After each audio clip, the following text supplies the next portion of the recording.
You enjoying this tour of Britain after the season, which started off very hard for you, and the legs now seem to be right on top. Oh yeah. So it's always nice to come back home and race on British roads. So yeah, you've always got a bit of added motivation there coming back home to race on home roads. But yeah, it was a difficult start to the season, but we got it back on track pretty quick and been going well since. Well, I've got pictures of you from the previous tour of Britain, all in these bunch of kicks. Now I'm seeing you in breakaways and also. Yeah, I think yesterday it wasn't necessarily the plan to go there, but once Alaphilippe was on the road, we knew we needed a guy there. So yeah, kind of just made a nuisance of myself for 70k and got a bit of a toe into over the first 70k. But yeah, it's part of the job, and yeah, I've also stepped up a level this year to I can kind of deal with those hard days, and yeah, also do something in the sprint with Ethan as well for the lead-outs. And physically, do you feel like you're getting back to where you were before all your problems started? Oh yeah, I'm definitely kind of I'm over that now, and yeah, definitely taking a step forward this year as well. So and they're talking about the next 3 days being sprint stages. Is that a correct assumption? Oh yeah, I think it's pretty.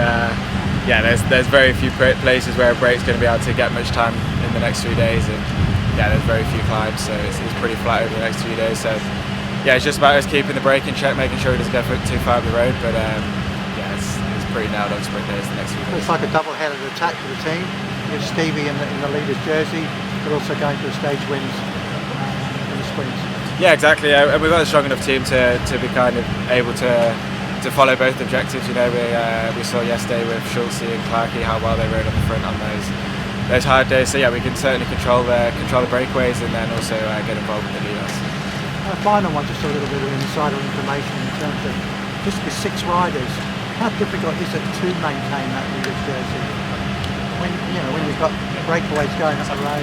Yeah, I mean, Tour of Britain is kind of a funny race because you do have 6 riders, but there's.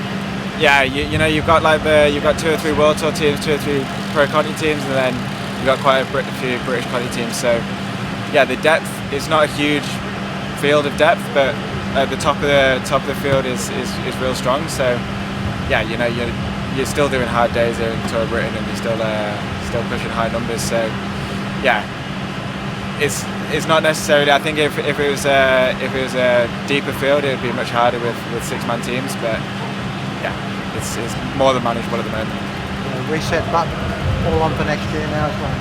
Yeah, exactly. I still got a good few race days at the end of the year, so still motivated to race. Didn't race too much at the start of the year, so we'll get stuck in at the end of the season. There's a lot of riders at the end of the year. Their motivation's gone. Yours is gone. Yeah, exactly. It's always the case. They're long seasons. You start racing in Tour Down Under and you finish racing at the end of October. So yeah, you can understand why some guys are suffering from motivation. It's been great to see you. Cheers, mate.